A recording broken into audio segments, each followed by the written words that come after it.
मैं 2001 में एक प्रोग्राम था जिसमें हमने कैलिफोर्निया के पावर सेक्टर के ऊपर एज ए जर्नलिस्ट मुझे मौका मिला, तो उसमें वो पीक आवर्स में उनके रेट यहाँ चढ़े होते थे और ऑफ पीक आवर्स में वो नीचे गिरे होते थे, बल्कि बाद उनके प्राइवेट जो प्रोड्यूसर्स थे वो नेगेटिव में उस वक्त जा रहे होते थे क्योंकि सरप्लस पावर जनरेशन है, आपको कोई काम नहीं है। तो वो चीज़ें हमने कर ही नहीं है, 20 साल तो हमने ज़ाया कर दी है, पता नहीं आगे कुछ करेंगे कि नहीं।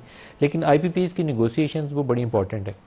आप मियाँ मंशा है, उसके 10 कारोबार हैं, उसके पावर प्रोजेक्ट्स में है, दाऊद ग्रुप है, उसके पावर प्रोजेक्ट्स में है, 10 और कारोबार में। आप उनको ऑफर क्या कर रहे हैं, क्या चीज़ टेबल पे ऑप्शंस क्या है उनके लिए?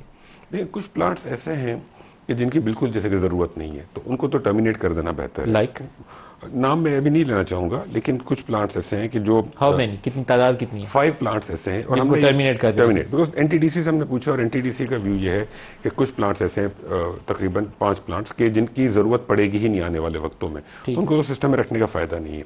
तो उनके साथ हम उनके कॉन्ट्रैक्ट टर्मिनेशन की बात कर रहे हैं। उसके अंदर ऑब्वियसली उसके बहुत सारे टर्म्स एंड कंडीशन हैं जो कि डिस्कस हो रहे हैं और वो इंशाल्लाह अगले हफ्ते के अंदर मेरा ख्याल है कि अगले थोड़े दिनों में इंशाल्लाह वो डिसीजंस हो जाएंगे। हफ्ते 10 दिनों में वो 5 वाला तो काम आप कर लेंगे इंशाल्लाह वो हो जाएगा इंशाल्लाह। और दूसरा इसके बाद जो बाकी बहुत सारे ऐसे हैं कि जिनको हम टेक और पे से चेंज करके टेक एंड पे पे लेके जाना चाहते हैं, क्योंकि उनका भी डिस्पैच फैक्टर बहुत कम है, तो हम उनसे ये निगोशिएट करेंगे कि जो बिजली वो बेचेंगे हम उसकी पेमेंट करेंगे। वो कितने प्रोजेक्ट्स हैं? वो तकरीबन 2002 और 94 की पॉलिसी में जो सेट हुए उस पर 17 प्रोजेक्ट्स हैं। अच्छा, उसमें से 12 ऐसे हैं कि जिनका डिस्पैच फैक्टर बहुत कम है, 5 ऐसे जिनके डिस्पैच फैक्टर ज़्यादा है, वो अच्छा चलते हैं। ठीक है। उनके साथ हम निगोशिएट करेंगे कि उन्हें हम टेक एंड पे पे ले जाएंगे, जितनी बिजली लेंगे उसके हिसाब से पेमेंट करेंगे। लेकिन इसमें से कुछ प्लांट्स ऐसे होंगे जिनको अलाइव रखने के लिए एक सर्टन मिनिमम अमाउंट में देनी पड़ेगी, वरना फिर नुकसान होगा उनको। तो हम एक्चुअल बेस पे कैलकुलेट करके we will keep them alive. But the idea है इसके अगले 2 सालों में जब पावर मार्केट बन जाए तो सारे के सारे पावर मार्केट में चले जाएं और गवर्नमेंट की जिम्मेदारी खत्म हो जाए।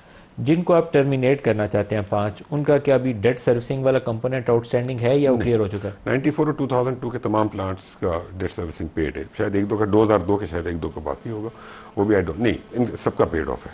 तो फिर तो वो अपनी लाइफ गुजार चुके हैं, तो आपको आसान होना चाहिए ये काम, मैनेजेबल होना चाहिए। आसान तो नहीं होगा, मैनेजेबल होना चाहिए। हाँ, एक्चुअली एक आर्गुमेंट ये होता है कि मुल्कों को बार बार रीनिगोसिएशन नहीं करनी चाहिए और ये बड़ा वैलिड आर्गुमेंट है। आइडियल सिचुएशन में नहीं होनी चाहिए। लेकिन इसलिए नहीं करना चाहिए कि देखें हम अभी और हमें एसेट बेचने हैं, आगे जाके इंफ्रास्ट्रक्चर प्रोजेक्ट करने होते हैं, पब्लिक प्राइवेट पार्टनरशिप होती है। लेकिन प्रॉब्लम ये हुआ है कि IPPs के जो केस में जो कॉन्ट्रेक्चुअल अरेंजमेंट्स थे वो से IPPs की साइड से उस तरीके से ऑनर नहीं हुए। फॉर एग्जांपल बहुत सारे प्लांट्स कॉस्ट प्लस पे थे। कॉस्ट प्लस का मतलब है, मैं आपको एग्जांपल देता हूँ, कॉस्ट प्लस का मतलब है कि गवर्नमेंट सारी कॉस्ट देगी, आपका डेट गवर्नमेंट पे करेगी, उसके ऊपर सूद गवर्नमेंट देगी, इंश्योरेंस गवर्नमेंट देगी, आपके एम्प्लॉयज का खर्चा गवर्नमेंट देगी, ऑपरेशन मेंटेनेंस गवर्नमेंट देगी, government will pay for everything. और जो आप इन्वेस्ट करेंगे उसके ऊपर गवर्नमेंट आपको 15% डॉलर में रिटर्न दे देगी। और 2021 में हमने जब रीनिगोशिएट किया तो परसेंटेज चेंज हो गई थी, लेकिन था कि आपको डॉलरों में 15% रिटर्न मिलेगा। That was the whole model. तो अगर कोई प्लांट 15% डॉलर से ज्यादा कमाता है तो वो अलाउड नहीं था, राइट। अब IPPs का आर्ग्यूमेंट था, जो हमने निगोशिएट किया कि नहीं जी हम एफिशिएंट थे। हमारा आर्ग्यूमेंट था कि आप एफिशिएंट नहीं थे, आप इसलिए एफिशिएंट थे कि आपने जो एफिशिएंसी दिखाई हुई थी नेपरा को at the time of tariff वो कम दिखाई थी। तो अगर मैं सबमिट करूंगा एफिशिएंसी कम और मैं ज्यादा एफिशिएंट उनकी रेट ऑफ रिटर्न कितनी थी? 15 की बजाय 15% डॉलर में होनी चाहिए थी। उसमें उस वक्त जैसे कि अभी मैंने जो नंबर्स देखे हैं, अभी जो हम निगोशिएट कर रहे हैं, तो देयर आर प्लांट जिनकी पिछले 2 सालों में 80%, 100%, लेकिन उसके अंदर उनको एक एडवांटेज ये मिला है कि डॉलर जो है जिस जमाने में 340 रुपए का था आज से 20 साल पहले आज 280 रुपए का हो गया।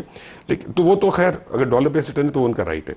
लेकिन अगर फॉर एग्जाम्पल एक कॉस्ट प्लस IPP अपने जो कॉस्ट के ऊपर जो उनको रिटर्न फॉर्मूला गवर्नमेंट देती है उससे ज्यादा कमा रहा है तो वो रिटर्न फिर उसका नहीं होना चाहिए। मैं एक एग्जांपल दे रहा हूं। तो हुआ ये है कि IPPs की तरफ से भी कुछ ऐसी चीजें हुई हैं जो कि ठीक नहीं है, इसीलिए ये निगोशिएट हो रहे हैं। अगर कोई पार्टी कोई भी ऐसी नहीं कर रही जो कि कॉन्ट्रैक्ट के आउटसाइड है या बिल्कुल कॉन्ट्रैक्ट के हिसाब से, तो फिर गवर्नमेंट को ज़रूरत नहीं पड़ती मेरे ख्याल में। लेकिन ज़रूरत इसलिए पड़ी है कि एक तो हमने भी गलतियां की हैं और हमारे जो लोगों जिन्होंने फैसले किए कि टैरिफ कैसे देंगे, किस तरीके से देंगे। Just to give you an example, हमने बहुत सारे टैरिफ ऐसे दिए कि हमने उनको 17-18% एग्री किया था, लेकिन जो फॉर्मूला कैलकुलेशन थी वो इस तरीके से थी कि एंड में वो 24-25% डॉलरों में बने। तो हमारे भी बहुत लोगों ने गलती की है। बट ये सर एक बिल्कुल ऑनेस्ट मिस्टेक्स हैं या ये करप्ट प्रैक्टिसेस के जुमरे में आती हैं? आई थिंक ऑनेस्ट मिस्टेक्स तो बहुत कम होंगी, मेरा अपना ख्याल है।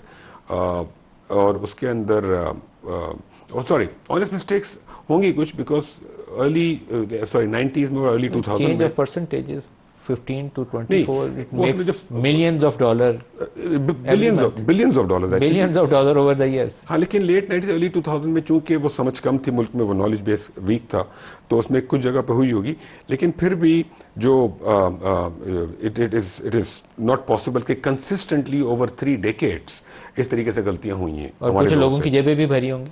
डेफिनेटली भरी होंगी, लेकिन देखिए इसमें एक बड़ा बिल्कुल सही आर्गुमेंट है कि हम आईपीपी से निगोशिएट कर रहे हैं, जो कि हम करेंगे, लेकिन एट द सेम टाइम हमारे अपने लोगों की भी अकाउंटेबिलिटी होनी चाहिए।